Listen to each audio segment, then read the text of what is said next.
trying to introduce freedom, no pain, no gain, ease, no work, the concept of no work and total abundance, as it was in, quote, the mythical Garden of Eden on Pangea.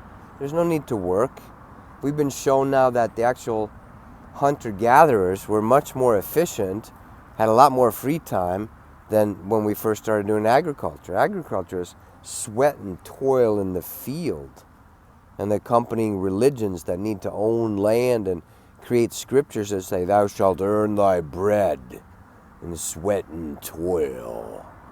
No pain, no gain. Suffer, suffer, suffer. That programming is huge in people. Every time you see someone on TV, you know, that they let talk, I worked hard. If you work hard and struggle and keep believing and push, push, push, you'll finally make it, you know. And so they program the people with that. While the bankers who run the system keep bankers' hours. Well, they used to. Show up at 9, sit around for a while, go to lunch for 2 hours, come back for a while, go home. They don't even do that anymore. Now there's no bank owners at any bank you go to. Bank owners never show up. They don't have any work hours. They just hire 26-year-olds that think this is a great job. Look, I have a steady paycheck. Called tellers to tell you what to do behind bulletproof plexiglass. So those people want you to work hard. They want you to borrow $200,000 to buy your little house that you're going to pay back $800,000 worth of interest on for 30 years. You're going to be a debt slave. So this deep programming of, he's a hard worker. He gets there first in the morning. Tommy always gets, he's there when I show up. Yeah, I know he's on the job. And he stays late. That programming is so deep. And it doesn't get you ahead.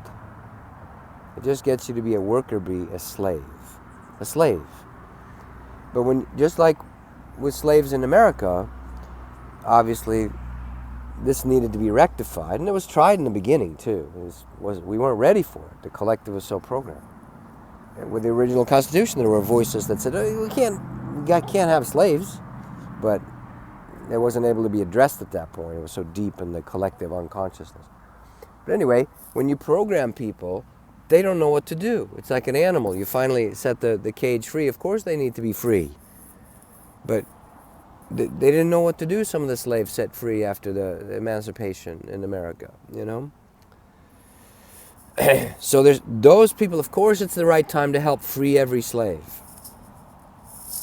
But some beings want to stay slaves for a while still. They haven't had enough. They worship their masters. They worship the international cabals. So, okay, it's not time always to present. Here's the gate. It's wide open, cows. Run on out. The cows will not, the cattle people, the sheeple, right? They will not survive in the wild. It's not loving to all of a sudden have had cows for generations and then go, oh, there you go, we're done. We're just going to set you free out here in the jungle or the forest. Now, they will revert very quickly, but most of those initial ones will die. We're not prepared. Like what happened here. If you see half the people in the Western world are, they're overweight, fat, diseased on 12 prescription pills. If all of a sudden we go back to the law of nature, how are they going to survive? They're not going to survive. Or even the super survivalists that have all the equipment, they'll survive a little better. But because they still have programming inside them, they won't survive as well as a natural human. Then we're taken care of. So introducing this concept again of back to the Garden of Eden, back to freedom, back to abundance, no work, is a seed sometimes at best, just a concept. And you'll notice people's reaction, yeah, it's a fantasy, back to the grind. You got to allow people to stay in the grind for as long as they need to. You can sow seeds. Others are ready to come out. others will turn and render you, you know. Master Jesus calls them swine. It's kind of harsh there, Master Jesus, Mr. Jesus. Don't throw your pearls before the swine, because they'll just trample your pearls of wisdom and turn and render you. Kill the messenger.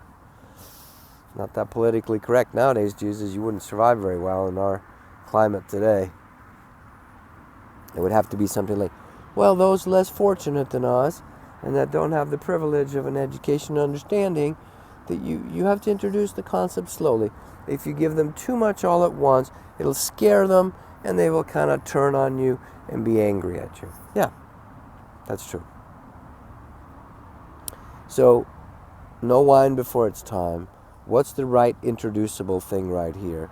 God himself, herself, itself, the Tao, the flow of life, allows people to stay imprisoned as long as they need to, want to be. Remember that song by Two Live Crew years ago? Whatever this was, as nasty as they want to be. I always say, as unconscious as they want to be. The universe has eons of time. It says, sure, take another few thousand lifetimes and stay programmed. It's okay. And then there's a time, of course, to step in and kind of nudge them and so forth. So be wise, be discerning, learning to discern when to introduce what concepts to people. Freedom, total freedom from the money system and total abundance and no need for work is a very difficult subject to introduce still for the collective. If you notice, whenever you introduce that, you really set it off. People start flipping out. So we're just in the introduction stage of bringing back complete abundance and no need for being debt slaves and worker slaves. All right, more later.